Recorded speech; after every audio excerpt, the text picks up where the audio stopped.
Mayor Brandon Scott says he wants the city to be different. He doesn't want to see mass incarceration. But we have to remember that Mayor Brandon Scott, along with other city leaders, all took an oath to uphold the state constitution and current state laws.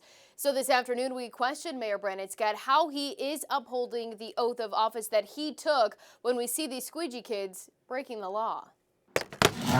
Brandon Scott. December 8th, 2020. Do affirm. Brandon Scott taking the oath of office, becoming Baltimore's next mayor. And laws thereon. The oath found in the Maryland Constitution, and it's lengthy, but it reads in part, quote, that I will be faithful and bear true allegiance to the state of Maryland and support the Constitution and laws thereof. But Mayor Scott deciding not to enforce some of those laws, especially the ones dealing with squeegee kids.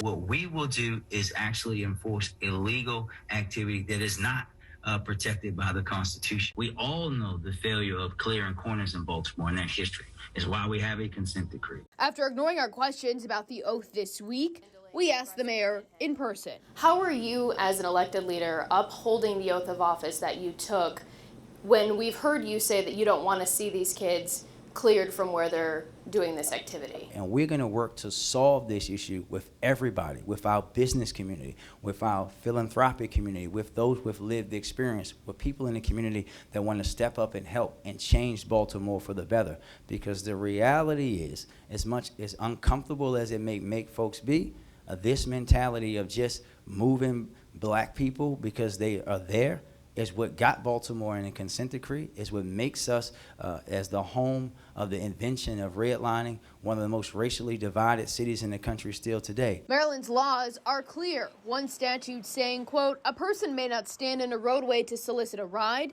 employment, or business from the occupant of any vehicle. And then there's this one, targeting aggressive soliciting, defined by several actions, including intentionally blocking or interfering with safe passage of a person or driver, using obscene language, intimidating a person, or continuously soliciting from a person or following someone after the person said no. Last week, one squeegee kid telling Fox 45 News he often squeegees after drivers say no. You can't always take no for an answer. Mayor Scott says there's some confusion surrounding the enforcement of these laws due to a U.S. Supreme Court ruling stating panhandling is protected under the First Amendment.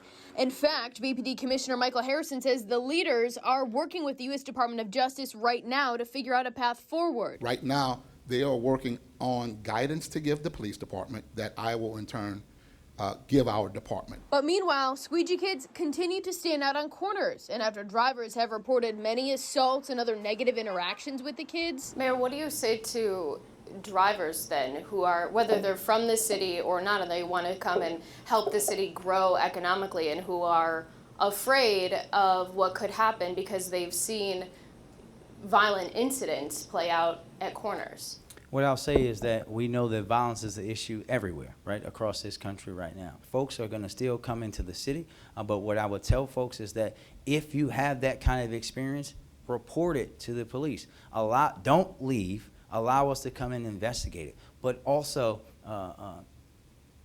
understand that those young men are human too. The mayor says the problem won't be solved overnight, begging the question again of when will things change in the city, surrounding a problem Mayor Scott says has been impacting drivers and the squeegee kids for decades. We also sent the question to the other city leaders about the oath of office and how they are too upholding it, but no one responded. Meanwhile, the police department tells me that we could see guidance from the U.S. Department of Justice about how best to proceed with the interpretation of these laws sometime next week.